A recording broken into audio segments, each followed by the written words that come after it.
बाबा साहब के बाद में कांशीराम जी हुए, और कांशीराम जी के बाद में अगर मैंने इंडिया में कोई आदमी ऐसा डेडिकेटेड देखा है तो प्रोफेसर रवि कुमार जी हैं। तो टोटली सारा जीवन इन्होंने अपने ओबीसी एससी एंड एसटी की सेवा करने में लगा दिया है, एडवोकेट जनरल होते हुए, समय निकालते हुए। सर आपसे रिक्वेस्ट है, please. I came here to wish good morning, but now it is good evening. Wish you all a very good evening.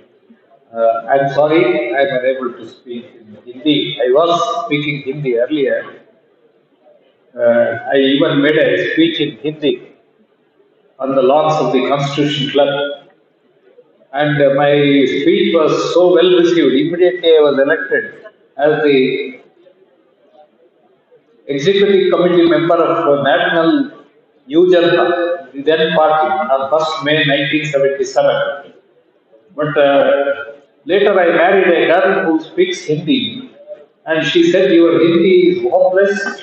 Don't ever address a public meeting."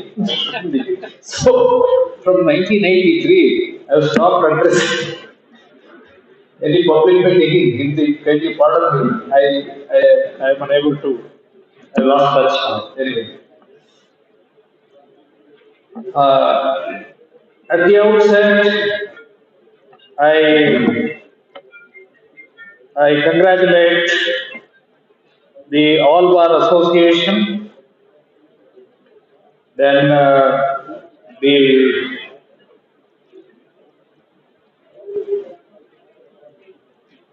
the All India Lawyers Conference, the Indian Medical Professionals Association, and all my young friends here. I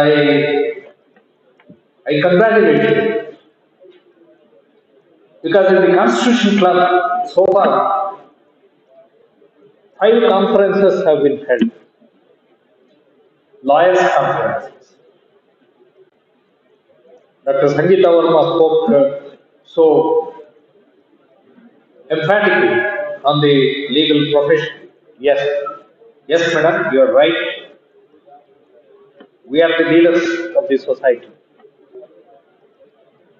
Unless we demand, unless we lead, we will not be able to achieve anything. Just imagine, had Baba Sahib Ambedkar not opened his mouth, if only he was a barrister, he could have minted money by practicing in London. He could have minted money by practicing in the Privy Council. He was such a great intellectual, an expert in 8 subjects, with over 8 postgraduate degrees, doctorate degrees. He could have been a professor in any university in America and minted dollars, not rupees, minted dollars. Why did he sacrifice all that to come and embrace untouchability here? Suffer humiliation, insult.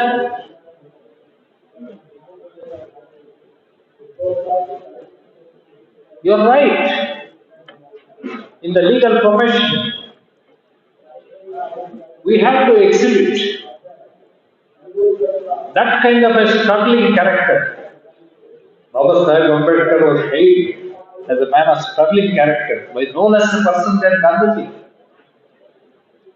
Gandhi hailed him as a patriot of such struggling character. Gandhiji never appreciated anybody so easily. Why did he earn that? Are we worthy of any such encomiums by anybody, much less by an enemy? That is because he sacrificed everything to come and fight for equality in this country.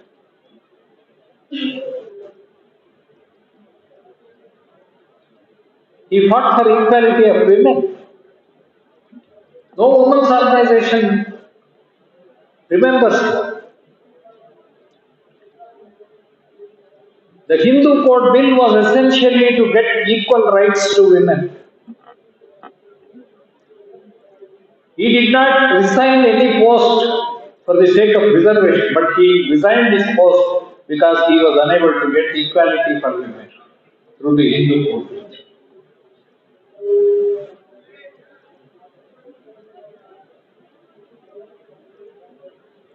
He antagonized the all-powerful Congress party, which was leading the freedom movement. He refused to join the Congress party. More important, he was invited. Gandhiji went on a hunger strike against him when he got the award for suffrage electorate. So, Congress party hated him like anything. They tried to tarnish his image, but he came out unscathed. Why? He was really a man of sterling character, paragon of virtue. Have you ever heard of a single allegation against him of bribery, of misappropriation? I had the good fortune of being the legal advisor for the People's Education Society founded by him. I visited all the places where he has built such monumental institutions. They are catering to the needs of the society, particularly the scheduled caste, scheduled tribes. I was I was amazed from where did this man get so much money to build public institutions. You should see Siddhartha College of Law. Today it must be a gold mine. You should see Siddhartha College of Commerce. The very property, forget about the institutional importance, but the very property.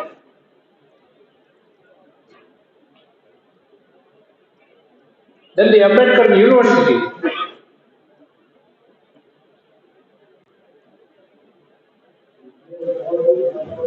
Why did he dedicate himself for a public cause at personal cost? See what happened to his personal life. He lost children after children. He had to issue a legal notice to his only son because he was so strong on morals that he would not brook any immoral conduct on the part of his own son. Do we have a parallel in India? Any other leader that tall character? More importantly, I know he was a very busy practitioner. He had come to Karnataka a number of times to argue cases,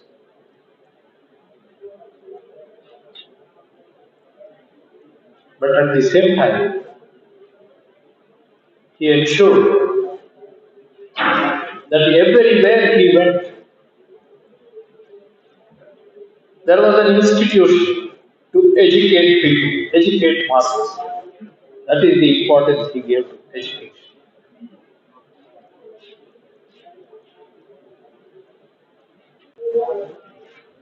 And all the speakers have already told you about his achievements, about his drafting the constitution. Kushwa has so graphically described that the builders of the nation are all non-Brahmins, but the rulers have been Brahmins.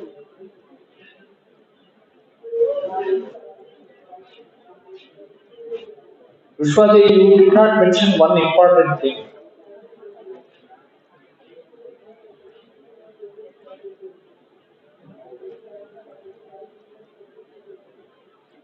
As Dr. Karthik mentioned, one Brahmin from Uttar Pradesh, one Brahmin from Tamil Nadu, one Brahmin from. Our Supreme Court is also doing the same thing. They gave representation to Karnataka, but only a Brahmin comes. They give representation to a lady, only a Brahmin lady comes. And believe me, in your High Court, there is a judge by name Justice Pawan Bajaj. He is a Dalit. He was transferred out of Karnataka.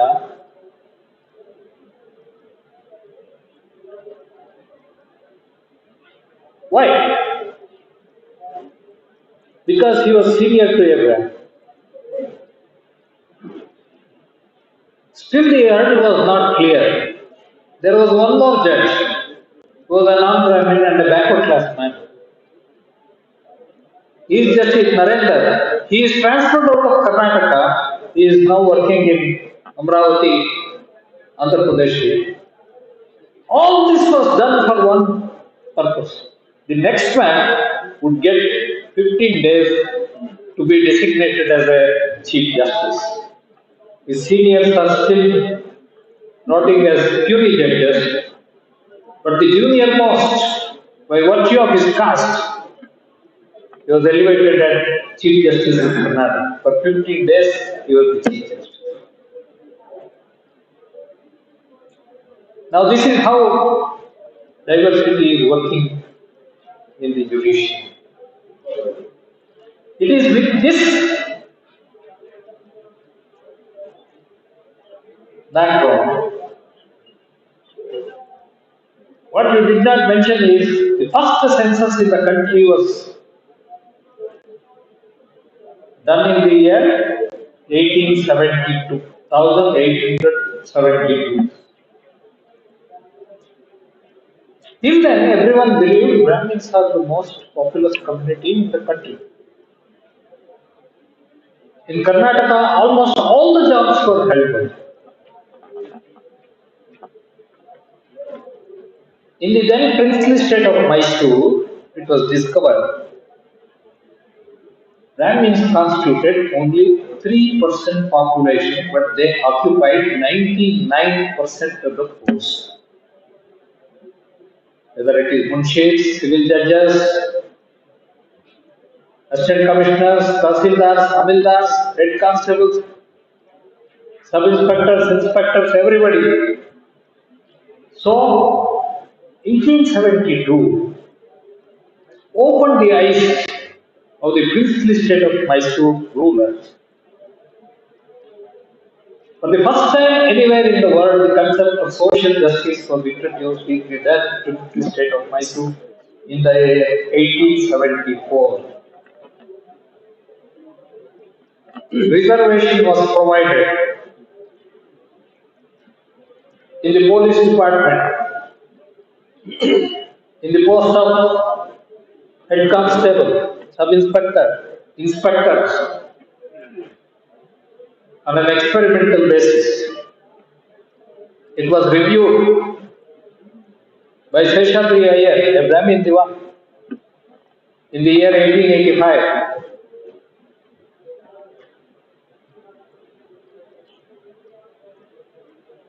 Most of the Diwans of Mysore came from Tamil Nadu, the then Madras Presidency,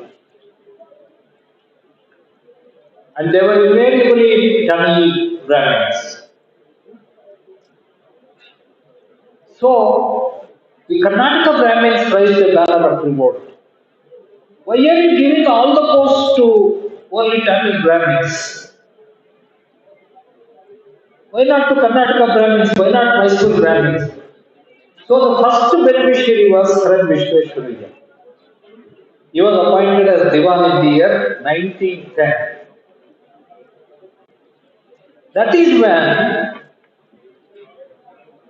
see, Dalits were nowhere in the picture because they were not educated at all.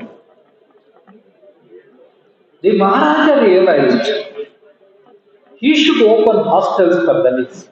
Otherwise, they can't stay anywhere. They are not admitted in any home.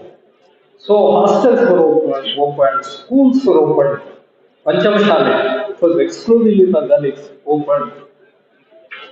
More importantly, 1918, the then Maharaja appointed the first ever known backward classes committee under the leadership. See, look at the, see, it is Maharaja. One very important thing I would request you to kindly note. In this country, anything that is done is only by Kshatriyas. Maharaja appointed Miller Committee in 1918.